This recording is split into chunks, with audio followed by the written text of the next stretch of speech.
예수께서 사두개인들로 대답할 수 없게 하셨다 함을 바리새인들이 듣고 모였는데 그 중에 한 율법사가 예수를 시험하여 묻되 선생님, 율법 중에서 어느 계명이 크니이까? 예수께서 이르시되 내 마음을 다하고 목숨을 다하고 뜻을 다하여 주 너의 하나님을 사랑하라 하셨으니 이것이 크고 첫째 되는 계명이요 둘째도 그와 같으니 내 이웃을 내 자신같이 사랑하라 하셨으니 이 두 계명이 온 율법과 선지자의 강령이니라. 바리새인들이 모였을 때에 예수께서 그들에게 물으시되 너희는 그리스도에 대하여 어떻게 생각하느냐? 누구의 자손이냐? 대답하되 다윗의 자손이니이다.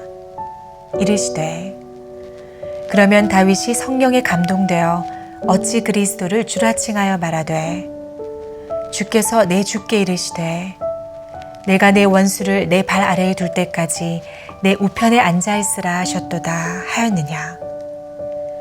다윗이 그리스도를 주라 칭하였은즉 어찌 그의 자손이 되겠느냐 하시니 한마디도 능히 대답하는 자가 없고 그날부터 감히 그에게 묻는 자도 없더라. 오늘 34절은 예수께서 사두개인들의 입을 막으셨다는 소식을 듣고 바리새인들이 모였다고 기록합니다. 마치 번갈아가며 싸울 사람을 내보낸 것 같은 모습처럼 보입니다. 이번에는 바리새인들을 대표해서 율법사가 전면에 나타났습니다. 율법사는 서기관을 지칭하는 또 다른 말이기도 합니다. 이 율법사는 예수님께 율법에 대하여 물었습니다. 그런데 그 질문이 율법의 뜻을 묻거나 구하기 위함이 아니라 율법의 전반적 이해를 묻는, 정말 선생님이 학생들에게 제대로 이해하고 있는지 묻는 그런 질문이었습니다. 어느 계명이 크니까? 학생 대하듯 묻는 질문에 예수님은 정확하게 대답하셨습니다. 먼저 신명기 6장 5절 말씀을 인용하시며 내 마음을 다하고 목숨을 다하고 뜻을 다하여 주 너의 하나님 여호와를 사랑하라고 하셨습니다. 이 말씀은 유대교의 가장 근본적인 신앙 고백인 쉐마의 한 부분입니다. 유대교 예배 의식 때 가장 처음 외우는 구절이기 때문에 아이들도 가장 먼저 이 말씀을 암송하게 됩니다. 이 말씀에는 하나님을 사랑하는 방법도 함께 설명하고 있습니다. 하나님을 사랑할 때 마음이 하나님을 향해야 합니다. 에스겔 33장 31절에는 이렇게 말씀합니다.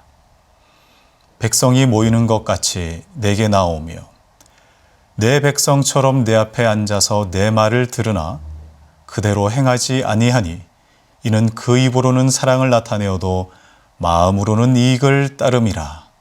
겉으로 사랑하는 척해도 마음이 따르지 못하면 사랑이 아님을 말씀하고 있습니다. 하나님을 향한 사랑은 목숨을 거는 사랑입니다. 사랑하면 목숨도 아깝지 않습니다. 요한일서 3장 16절에는 그가 우리를 위하여 목숨을 버리셨으니 라고 말씀합니다. 이것이 바로 사랑의 속성입니다. 하나님을 향한 사랑은 뜻을 다한 사랑입니다. 뜻에는 반드시 의지가 포함되죠.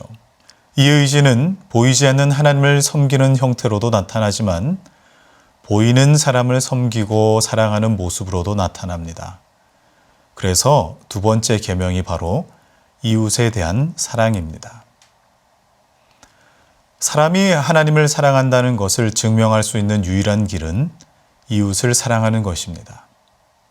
하나님을 사랑함이 우선이고 그 다음이 이웃 사랑입니다. 이것이 순서입니다. 다른 이를 사랑할 수 있다고 하나님을 사랑할 수 있는 것은 아닙니다. 하나님을 사랑할 때만 다른 이를 사랑할 수 있습니다. 다른 누군가를 이해하고 사랑하고 싶으십니까? 그렇다면 먼저 하나님을 사랑하십시오. 마음을 다하고 목숨을 다하고 뜻을 다해 하나님을 사랑하십시오. 사람은 의지의 대상이 아닙니다. 사람은 믿을 대상도 아닙니다. 사람은 사랑해야 할 대상입니다. 여기에 하나님을 사랑하며 누린 하나님의 사랑이 필요합니다. 하나님의 사랑이 아니면 사람은 분노할 수밖에 없습니다. 비난할 수밖에 없습니다. 헤어질 수밖에 없습니다. 사람을 향한 사랑은 하나님의 사랑 위에 머물러야 가능한 것입니다. 사랑하는 여러분, 하나님을 사랑하십시오. 아니, 하나님의 사랑을 먼저 경험하십시오. 하나님의 사랑을 경험한 사람은 하나님을 사랑합니다. 마음을 다해, 목숨을 다해, 뜻을 다해 하나님을 사랑합니다. 그 사랑이 흘러서 내 주변에 있는 사람도 사랑합니다. 부모님이 긍휼해집니다. 자녀들을 안아주게 됩니다. 누군가의 이야기를 들어주게 됩니다. 사랑은 배워서 되지 않습니다. 사랑은 호르몬의 작용도 아닙니다. 사랑은 경험하는 것입니다. 사랑은 받는 것이고 주는 것입니다. 오늘 여러분의 삶의 자리에 하나님의 사랑이 경험되고 흘러가기를 주의 이름으로 축원합니다. 기도하겠습니다.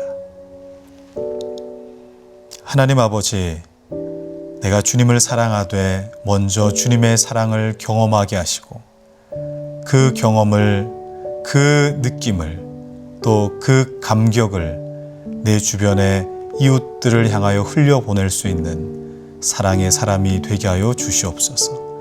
하나님을 사랑하고 이웃을 사랑함이 이 땅에서 나의 사명이 되게 하여 주시옵소서. 예수님의 이름으로 기도합니다. 아멘.